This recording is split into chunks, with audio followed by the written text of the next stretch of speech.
Welcome to your Success Tonic. Today, I am delighted to welcome Kamrin onto the podcast to talk to you about gendered ageism and making the invisible visible. Kamrin Huban is in the business of helping others create extraordinary change. Through her coaching practice and through her podcast, 50 Not Dead, Kamrin works with women to uncover their core identity and crash through barriers.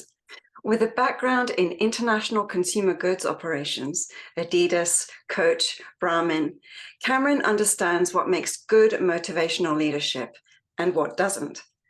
She's committed to helping women in their 50s advance into high-level leadership positions in alignment with their core values. She combines coactive coaching, mental fitness coaching, positive intelligence, and adult ADHD techniques in a unique approach that produces results in increased self-confidence, clarity of direction, and the ability for her clients to transform. Welcome, Kamrin. I am delighted that you're here with me today. Oh, Nathalie, thank you so much for having me. It's a pleasure to be on your show. The episodes I've listened to already are so inspirational, and I'm up against a pretty stellar crew. So I'm really thrilled to be here. Oh, it's such a pleasure. And I'm so happy that you're here. And I invited you today because we have so much in common, and we are both recovering overachieving workaholics. And we have a lot to say about how that can erode your sense of self, right? Absolutely. And how that can keep you really stuck, trying to prove that you're worthy of respect and validation. We've connected over that a lot. And I love your podcast as well, and how it talks about making the invisible visible. Can you tell me a little bit more about that idea to kick us off, and how that came about? Sure, I would be thrilled to. So I turned 50 in November, and it was, for me, my business is going well. I feel like I have all of this potential, and that I'm really just getting started on the second career, and that the runway is really long and the opportunities are really vast, which makes me really happy. And at the same time, so I'm, on one hand, I have this great excitement, and at the same time, society is telling me that, oh, when a woman hits 50, she's all done. Mm-hmm. She's no longer going to be put up for promotion if she hasn't made it already in corporate situation. That women in their 50s are just, that they're set in their ways, that they're just coasting, waiting to retire and play tennis or play pickleball or just hang out with their grandkids, which is one really different than my feeling of what this is. And then in addition to that, I was also hearing women starting to tell me, especially during the pandemic, and these were senior level women that had been laid off or affected in their jobs during the pandemic, that they were feeling like that they would never be hired again, that they might never work again. And my thought was like, well, why? Like this pandemic is happening to all of us. Why would you be singled out as not hireable? Mm-hmm. And what I kept hearing was, well, I haven't interviewed in a long time. I've grown through my company. I've been lucky to kind of move up the ladder, but now I'm competing against a much younger workforce, and it's really scary and hard. And my response to that was like, wow, well, I can certainly understand it, but like, oh my God, that sucks. Like, to work this hard to get this far and then feel like that you're because of your age, that you can no longer have fresh ideas. And I started to dig into that to see, like, how are we looking at women in their 50s? Mm-hmm. How do women in their 50s feel? And it has been just such a pleasure and a treat to get to talk to these women, because the stories are vast and varied, and there are things to uncover, and like the part that people talk about, but the part that people don't talk about too. And that has just been, I mean, the point of my podcast is to give them a platform for basically the good, the bad, and the ugly of being a woman in her 50s. Yeah. Yeah, like you said, there's all the different aspects of it. There is this amazing new chapter that opens up when we're really in our full potential in many ways. And then there's also just all this societal load that we have to carry at the same time. Absolutely. And it's, it's funny because in it is so layered. Yeah. I think our generation especially, has been taught from a very young age, you mentioned earlier, right? This striving, hyperachieving, perfectionism, and we're from really young, it's like, oh, be perfect. And Yes. be more, do more. Yes. And we embrace that in, like, for some of us, in every single sense of, like, okay, I have to look perfect. I have to act perfect. I have to have the perfect grades. I need to have the perfect job. I need to marry the perfect person. And it's so unattainable, because then you just raise the bar higher and higher. And I think that what I'm finding anyway is that when I started to get close to the 50 mark was when I really started to question myself of, like, what, okay, like, there's still some work that I need to do to get past this. And if not now, when? Like, Right. Yes. And Yes. like, this is the time. And, I'm in a situation where I don't have a baby at home, but I have a young child at home. She's 12. So I'm a working mom. My parents are still alive, and they're still, thankfully, in good health. But I'm in that, we're both in that generation where there's the chance that we'll be taking care of both at some point. And it's, I think we get to this to this point in our lives where we're like, yeah, perfection, forget it. Like, and this idea that, again, with looks, with weight, with achievement, and all of these things, it's really, it gets to be just a real mind mess. And I Yes. think that then kind of shedding it all, and then kind of like, I think it was like taking a puzzle and like tossing it up in the air, letting the pieces fall everywhere, but then getting a chance to kind of rebuild it into a new picture. Yeah. Yeah. So one interesting parallel in our work is that, I talk a lot about redefining success in ways that are empowering and kind of energize us and carry us forward into an exciting vision. And you talk about redefining age and aging in a way that's empowering and allows us to kind of move forward in completely different ways, and bringing that awareness to how we feel about age and questioning our assumptions about that. So I think that it's such a necessary conversation, because I think so many people, the more that that I've connected with people around this topic, the more I hear, oh yes, that is how I feel too. What has been your response to launching this podcast and this idea out into the world? Well, one, it's like, oh my goodness, when you maybe what I liken it to is like, okay, if you maybe you never see a yellow car on the road, and then all of a sudden you buy a yellow car, and then you're like, oh my God, yellow cars are everywhere. It was like I became really passionate about this idea around women in their 50s, when this convergence was going on, right? Of like, for myself, like, I was turning 50. My favorite clients were, like, doing these great things, and they were in their 50s. And all of a sudden, and so when I started the podcast and, it's like 50 Not Dead, I wasn't sure if I would, is that going to be offensive? Yeah. Do people want to even associate with that? Is it going to feel like a target, right? Like a lot of women, I mean, we've been taught, right? I mean, how many of our mothers, aunts, grandmothers, like, talk about celebrating their 39th birthday for like the 15th time, Yeah, right? exactly.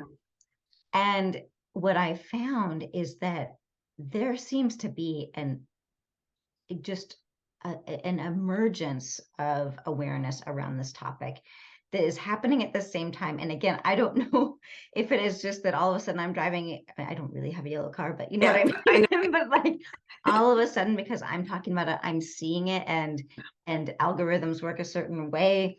Yeah. But it does seem like people are ready for this conversation, and they're embracing it in a way that I um, have been completely overwhelmed by. In fact, I started recording podcasts, and I did a bunch in a row because I was so afraid. I'm like, well, what if I don't have people that want to be on it? I don't want to have like dead weeks. And instead, I am in this fantastically lucky position of it's a golden key. It is literally a golden key because I just put up episode 15 yesterday, so I'm not too far ahead. Congratulations. Thank you. But I have like 37 that are complete that I just have to post produce, Yeah.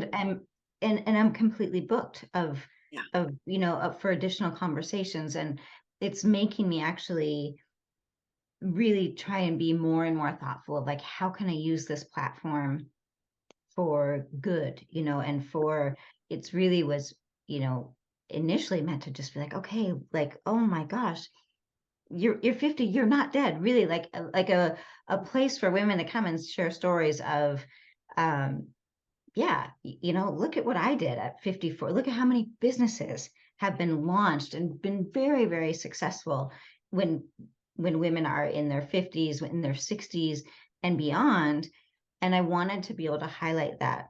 And at the same time, some of the stories, especially with all of the layoffs that we've been having. I mean, I've had some really heart-wrenching stories of like where women feel like, well, I turned 50 and I was basically walked out the door. I mean, there's always some kind of, from a legal perspective, it's a restructure, Yeah, right? of course.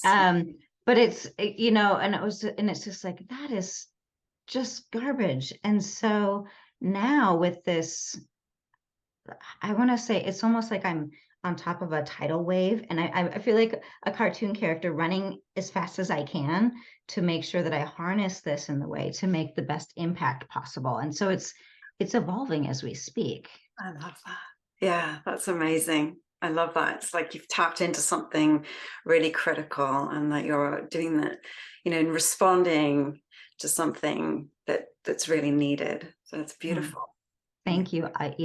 For me now, it's just really like I want to make sure I do it justice, because there is clearly a need. And I mean, we're going to be, I mean, at 50 now, it's like, I don't have any, like, retirement. Also, I think the idea of retirement has really changed. Yeah. One, because unless you've been, investing really heavily since you were about 12 years old, you can't just retire at 50 in most cases. I mean, some people are really lucky, or they have pensions that somehow survived the demise of pension, and they can retire and do whatever it was that they dreamt of. But I think for a lot of us, there's two things. One, we can't afford to just stop working. Like, full Social Security doesn't kick in until you're 70. So Right. that's 20 years away. And I also think too, I mean, as we are in this, connected global society, there's so much opportunity for us to continue to develop ourselves and to learn and to do and to have impact. I don't think of retirement in Right. that same way. I want to think of ways in which we can continue to, again, what I just said, grow, learn, and have impact. Yeah. Yeah. This idea that it's time to kind of retire from the world, like pull back from the world. I think that's specifically at a time when we can really make a positive impact. And there's a need for us to share our voices. And I think it's a critical time for that to happen. So, if we start to think of, or if we've always thought of aging as a bad thing, it does affect how we see the world and how we interact with other people. And so it affects, personal decisions like, I don't want to go to that event. I may be the only person of a certain age. I might not be accepted. I might not, it starts to kind of impinge on your freedom. And I think that, the women have this real double whammy, because there's ageism and sexism. It plays in, I think, in my experience, very tightly together. So, when we're young, we're told we're too young, right? We don't understand because we're too young. Yeah. And then we get experience, and then we're too old. Yeah. It's like, we're good for like a hot minute. It's like, and if you have children in there somewhere, it's just like, you get the experience. Oh my goodness. Well, then I don't know. Are we going to hire her? Are we going to promote her? Because what if she has a baby? Yeah. What if she needs to take maternity leave or take that kid to the doctor?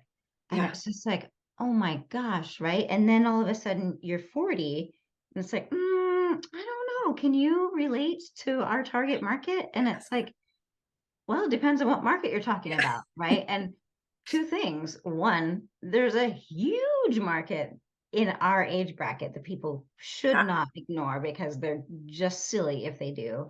Yeah. And second, there's nothing that says that I can't learn just as quickly about whatever market I would need to learn in a certain age group, right? It's like, yes, I might not be the most your perfect candidate to represent a skate park. I don't know how. I don't know how to do that. But could I direct a team and have them go and do all the research and help harness their excitement and help give structure to their innovation? 100%. Yeah.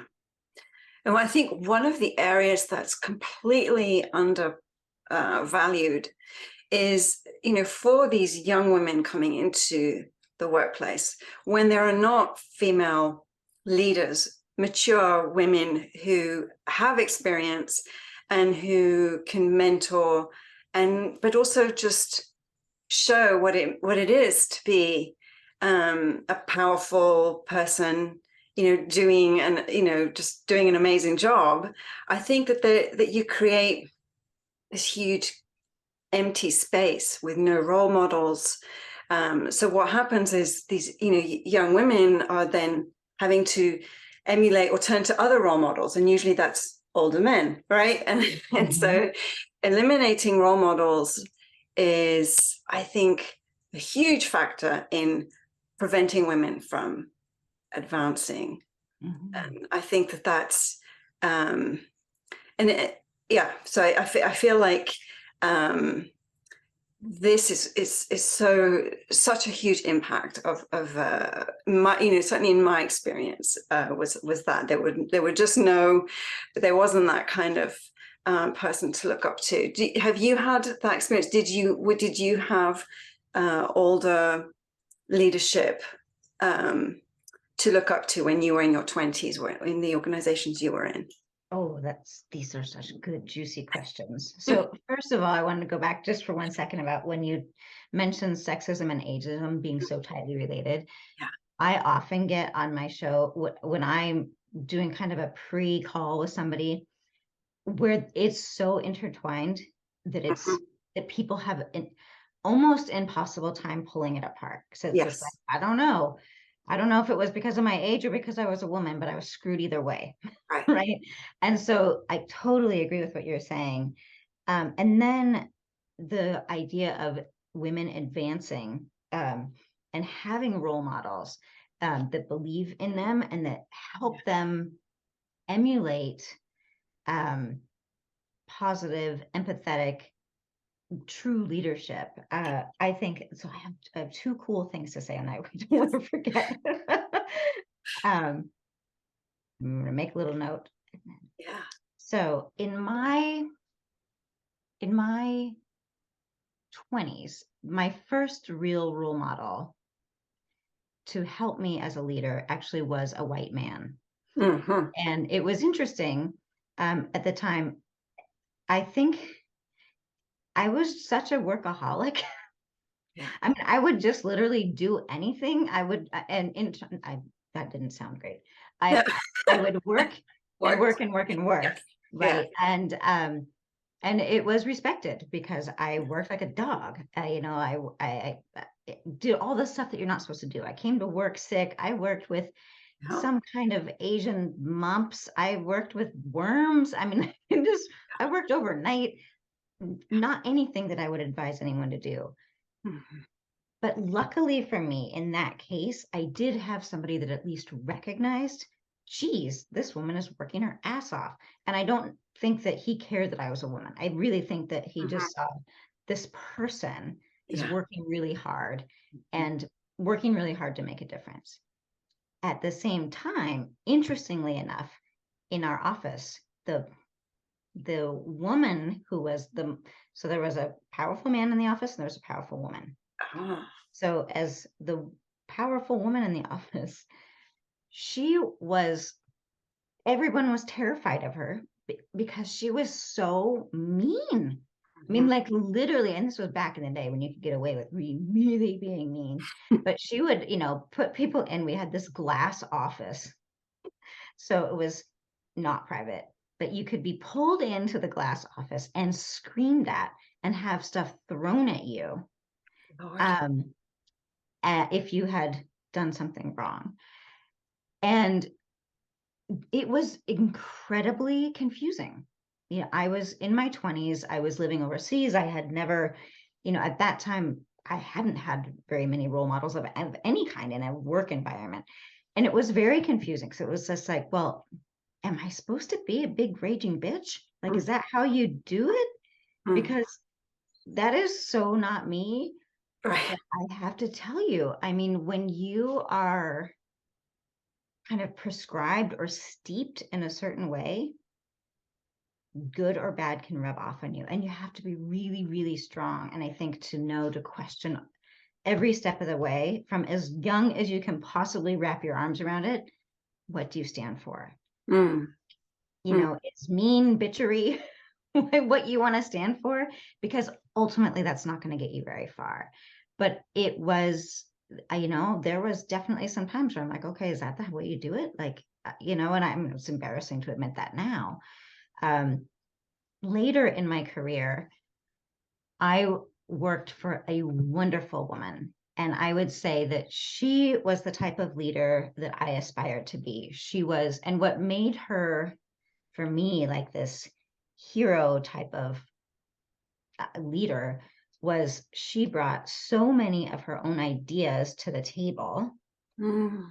and worked so hard herself to flesh them out, and then brought us as a senior leadership team together to um flesh them out, like then to validate, okay, is this the right way, is this not the right way? And so she did a ton of her own thought work herself and put so much energy into it, where it was, for me, really leading by example of Mm. I'm going to come to the table, I'm going to do a lot of my own thought work, and then I'm going to depend on my experts, because at that point I was a subject matter expert, and my counterpart was a subject matter expert. I was in footwear sourcing and she was in apparel sourcing, Mhm. and our boss was ahead of both of us, and we did product costing. And this woman, her name is Kathleen Peterson, was amazing at like really thinking through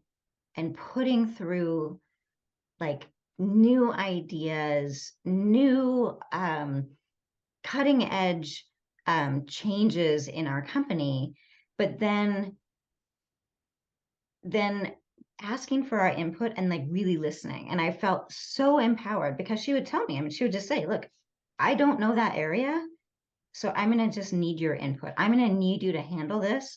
But because she had done so much of, she had helped me understand her vision and had, asked for our buy-in in terms of, was it feasible? Did it make sense? How did we feel about it? How did we think our people on the ground in different countries would feel about it?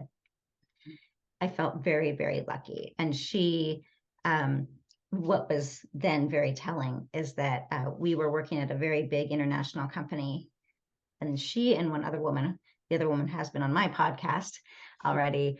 They were the two most senior women in operations at that time as senior vice presidents. They were both let go in a reorganization. Mm-hmm. And I just thought, wow, the writing's on the wall. Women aren't going to make it very far here. And it was crushing to me to see her get let go and see the men that got to stay.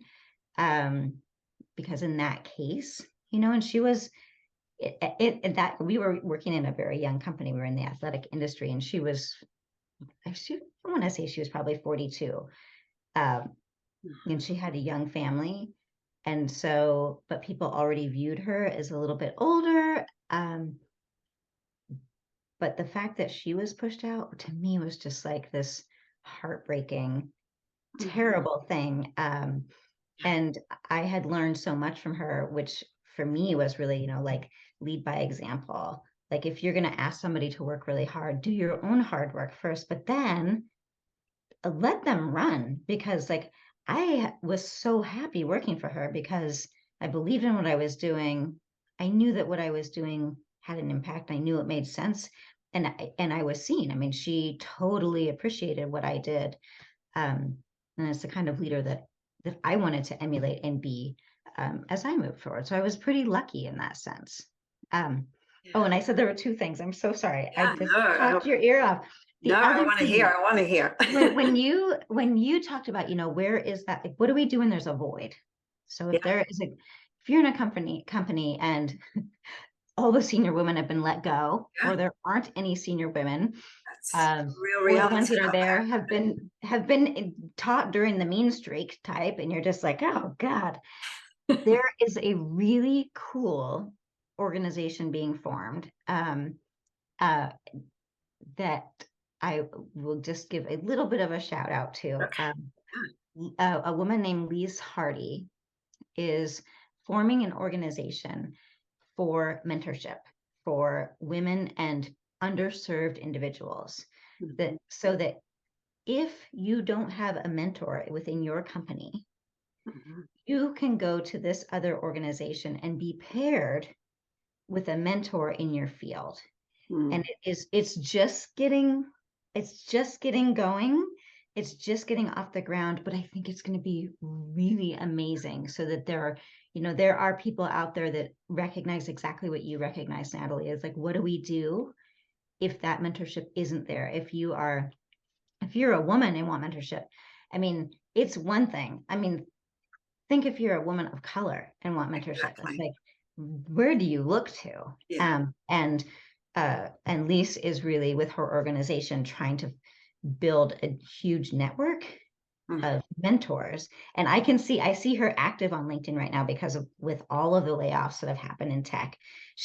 I see her reaching out to leaders. How would you like to be a mentor in this time of transition? And I think it's going to be a really cool thing, so that there are people, like you, like me, like Lise, that are seeing the need for that and trying to help fill the void. Mm-hmm.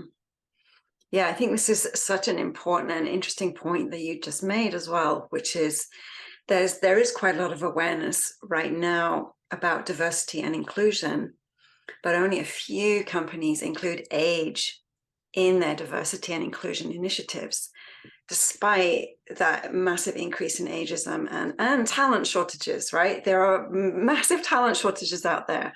So, I think I read somewhere that it's, about 8% of companies list age as a dimension of diversity. So, if you've got all these elements coming together, I think the ageism has to come into it as well. I think it's so key. And there are so many elements that we're just, cutting ourselves off, or resources that we're cutting ourselves off from when we have these firm cutoffs. Oh, well, you're over 50, you're not going to be able to get a job. You're just gonna have to figure it out on your own. It's just, or do not put your age on your resume. Do not mention the years of experience you have. Downplay your age. You gotta, it's like, it's sad. Yeah. And I agree. I'm surprised that I don't know if I'm surprised or not. I mean, 8%, that's a terribly low number. it is. And I love that you know that number, because there are, in addition to it only being 8% that even include it, the generation coming after us, there's so much fewer of them coming into the workforce than all of us that could potentially, if we leave, if all of us were to leave in one just big fell swoop and said, okay, forget it, you don't want us, we're going to go start our own thing, or we're fed up, we're done, or you don't value me, so like, to your point, the labor shortage will be enormous. There will be a huge vacuum. And I fully agree that age should be part of that. Like, why wouldn't you want a diverse group? Why would you new? It's like in a way, it's like, you would never advise somebody to only buy fast fashion, right? Because it's like, okay, it's new and it's cool for 10 minutes, but then, okay, then you need the next new thing, right? Like, you might say, oh yeah, have some fast fashion in your wardrobe, because that's fun and it's less expensive, and it is maybe like on trend right now and knows the latest, newest, hottest, greatest thing.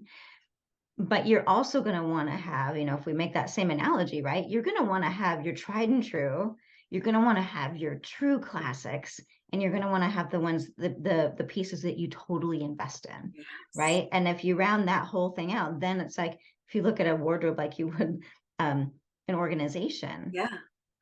Right. I mean, it's like, yes, of course, you're going to have to clean house sometimes, that, to keep it ultimately fresh, but it doesn't mean throw it all out and start with only new, because it just isn't, it's not sustainable. And it's not how we sense build of the word. Sorry, I didn't mean to speak over you. No, go right ahead. No, I just said it's also not how we build value, right? Right. You don't, that piece of, that piece of fast fashion isn't going to be the classic in your wardrobe, and it isn't going to bring, that level of continuity and story that that thing that you can only wear a few times. But in terms of people, we have this tremendous resource, right? And we, and honestly, I think this, we have the talent shortage, but we also have like the fastest growing labor pool, which is older employees, and so it's just literally like this tremendous, powerful resource that's just not being tapped into. It's just a ridiculous shame, and it's absolutely. And to your point, it's such a shame, and it's such a tax on people's psyche. Yes. And then just mathematically, and monetarily, it makes no sense. It's just like, it just isn't sustainable at all. And, and we really hurt ourselves if we, if we end somebody's career, in an attempt, often what happens, right, especially with publicly traded companies, and a lot of us have worked in those big companies, and we know, right, that, shareholders are the ultimate, kind of end all be all. And it's tough. It's tough to manage in that kind of environment, because you have to show that you can manage your money and make smart decisions. And unfortunately, one of the fastest ways to make an impact is to say, okay, well, if I cut, 15 heads or 50 heads or 150 or 1,000 or 15,000. And it's just like, oh my God, it's just gutting. I mean, like, you are gutting people's lives. And, I think that, though I understand from a financial perspective, and that in some cases, it's like, well, you've got to keep the thing alive so that they can employ anyone. But when it's so up and down, it's just like, okay, we're just going to get rid of some employees. And it's just like, it sucks for the ones that lose their job, and it sucks for the ones that are left, because usually I've never heard of a case of like, oh yes, the workload of course is now less. Yeah. Right? It's like, no, now you just took on 3 times the work because, you were lucky enough to survive. So now you have nothing to negotiate with, and your workload just got so much heavier. It's just a nightmare. It's I think short-sighted, and that people should be, the idea of human capital needs to just be, like, held as with such grace and with such intention and thoughtfulness, because it really is. It's people's lives. It's not just the bottom line. And you can just destroy somebody's self-worth, somebody's mental health, somebody's family, somebody's ability to send their kids to school. And it's just, and I don't mean to say that big corporate just makes these decisions without any thought. I know that thought goes into it. But sometimes that thought isn't conveyed very clearly, to the people that are working there, who are just like, on edge, on edge, on edge, on edge, and then let go. And they're like, whoa, I didn't see that. I didn't know that it would be me. And I have a friend who was let go right before Christmas. And then the HR person contacted her at the new year to talk about the severance that hadn't been given yet, had gotten lost in the shuffle. And she was just like, so I hope you had a wonderful holiday with your family. And my friend was like, are you freaking crazy? Like, I had to go home and tell them, like, pull the brakes on everything. As a chief breadwinner, she was just like, yeah, speechless. Yeah. It is a tangled thing. And again, the human part of what makes a company is, everybody knows it, right? Everybody knows your employees are everything, but knowing it and acting on it clearly are totally different things. Yes. It's not easy to prioritize, right, when you're in a crunch, right?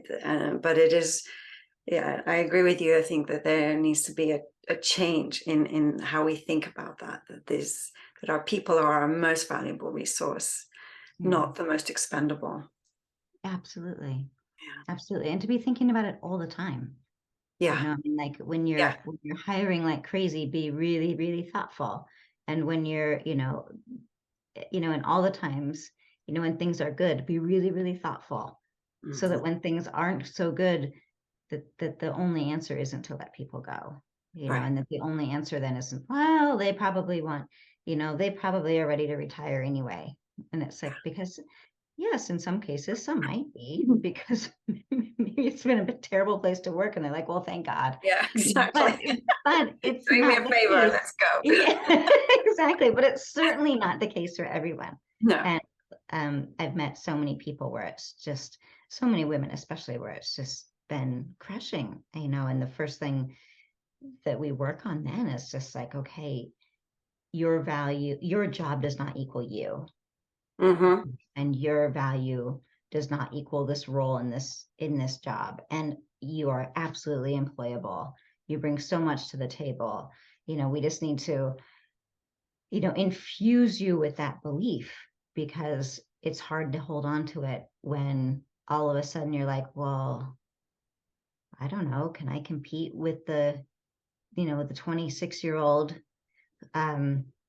who just got out of school that is, can run around me in coding or something? And it's just like, well, I mean, if you're in for a coding job, maybe not, you might have to brush up on some stuff. But if you're in for a senior management position, show them that you can be the best damn senior manager they've ever seen, and be prepared with good questions and examples of the impact that you've made. And really, I think the hardest work and the first work is just recognizing that your value doesn't equal the company that you work for. And that can be really hard, especially if you love the company you work for, or have been, find a lot of pride in that. So it's like a total double-edged sword. Yeah. Like, work for a place you love, but then if it's all that, if you put all your energy into it, it can be really devastating if that is then no longer there. Yeah. Yeah. So. So I would love to ask you at this point, how do you define success, and how has that evolved, that definition evolved over time for you? We just had this question at the dinner table the other night. Oh, I love it. Okay. And not because we have these big, deep conversations all the time, but I literally bought a box of cards, Oh, like yeah, dinner those are so table fun. conversation cards. And, I define success now as being able to seek out people that want to work with me, where I am able to, it's not a collaboration in the sense of, and that I'm not a consultant, I'm a coach. But when I am able to work with somebody who is super excited about making change, and they choose me and I choose them, and we create something, or they create something that I have been a part of in terms of just helping them get centered and ask the right questions, it's an incredible sense of success as a human, of like, wow, look at what this person did, and I had a small piece in it. Yes. And that is a completely different measure of success than I had 10 years ago, which was, I want to be a VP at a big company. I don't even know that I cared which one. Right. I mean, that it was that had been my measure, that was okay, that is a box that needs to be checked, because that will have meant that from society's views or my own view, right? I mean, like, maybe society didn't give a shit what I thought of a It was success. just what you'd taken on. Yeah. Yeah. Yes, was that was going to be what it meant. And it had nothing to do with being able to pick up my daughter after school, which I can do now. And it's such it's, on one hand, it's such a small thing, but on another, it's huge, because the first years of her life, she was always dropped off first and she was picked up the very last. I mean, sometimes she'd be like, out there with like the very last person at school, like, Mom, I'm always last, and it's just so heartbreaking. And I missed some of that connection with her. I missed the cues of when she really needed me. And believe me, I'm not perfect at seeing all those cues now with a preteen. I feel like I get the cues wrong all the time still, but at least I can go and she doesn't have to be last. And she, knows that I'm here, even if I'm working, but I'm working at home. that is a measure of success that I never even, I didn't consider before. It just wasn't in my sights. I didn't think it was possible. And so, that is, and I'm still working on it. I mean, it's like, okay, I can pick her up. Okay, then I still have to fight those workaholic tendencies of like, okay, we'll take a 5-minute break, run upstairs. I mean, it's only upstairs at home, at a home office. And see, does she, is she eating chips or is she eating carrots and hummus? Right? Like, give her like at least a couple of healthy options to choose from, or take 2 minutes and just be like, okay, now that you've decompressed, how was your day really? And I think that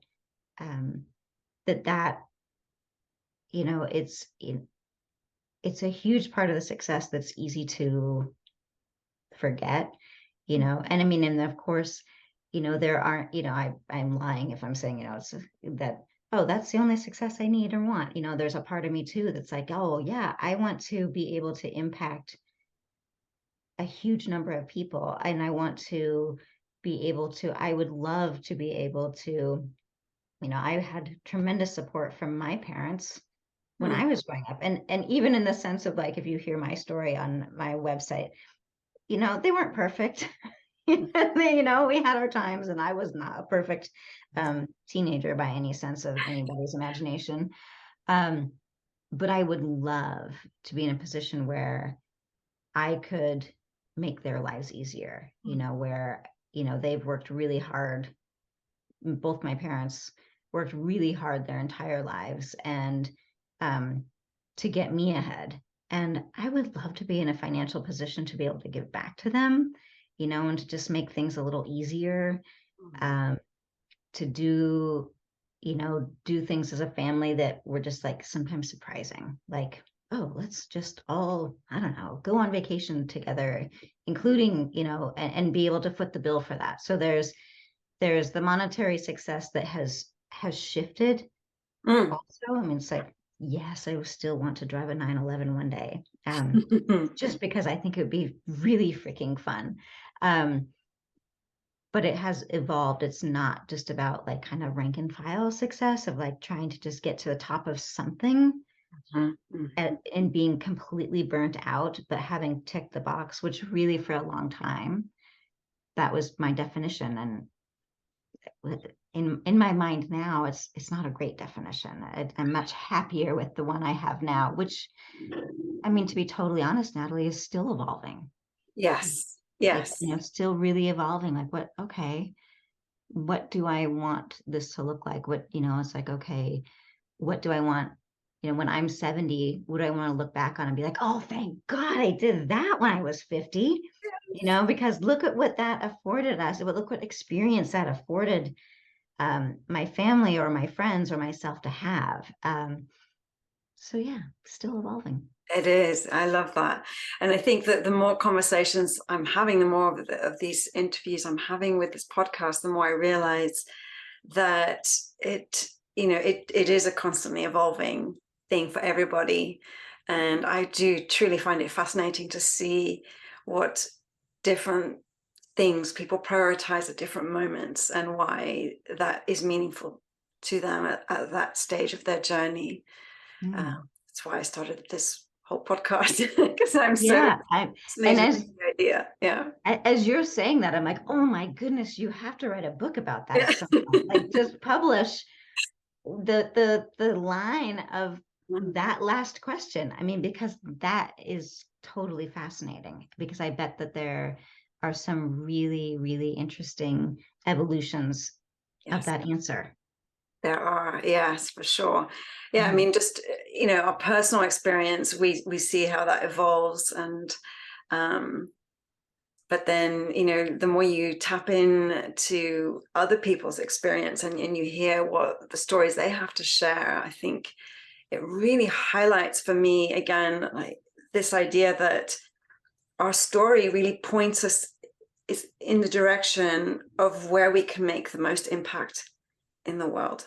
And so the more I listen, the more I'm noticing, because that's that's what I heard in your story today, so much around these early experiences and how you had that early definition of success and these two different types of leaders who influenced you, and your experiences in corporate and how that's created this new vision for you, for yourself, your family, your clients, and how that's formed you and your current definition of success. I just love listening to your story. So thank you for coming to share it with us. Oh, thank you so much for having me here. What a pleasure. And what a great conversation. That's really, yes, it makes me think, and it's fun to have conversations like this. It's so fun. It's it's one of the absolute delights of being able to do something like this. And I could talk to you all day. I know. I wish like we were saying, too bad we don't live closer, but thank you again so much for having me as a guest. I really, really appreciate it. Oh, thank you, Kamrin. And before we wrap up, can you let listeners know where they can find you online if they want to follow up with you? Oh, absolutely. Thank you. So I'm on LinkedIn. I try to be fairly active there. So Kamrin Erickson Huban. And then I have a website, which is just KamrinHuban.com. And those are the best two places to find me. And then if you'd like to hear me more, if you haven't heard enough now, my podcast is called 50 Not Dead, and it's on all major platforms. I love it. Yes. Thank you so much. It's been such a pleasure having you here today. And thank you to all of you who are listening. I am so glad you were able to be with us here today as well. Did you hear? I've just opened the doors to a very special challenge for you to help you become more confident about being visible. So this is a 30-day challenge where I'm inviting you to come along with me to show up online every day for 30 days. So I'm inviting you to come along with me as I do it. And I'm going to make it as fun as I can. And it's going to be all about elevating our energy. So for all of us doing this challenge, I believe it's going to be our best month yet. So if you want to join us, head on over to storytonic.co/visible, and I cannot wait to see you inside.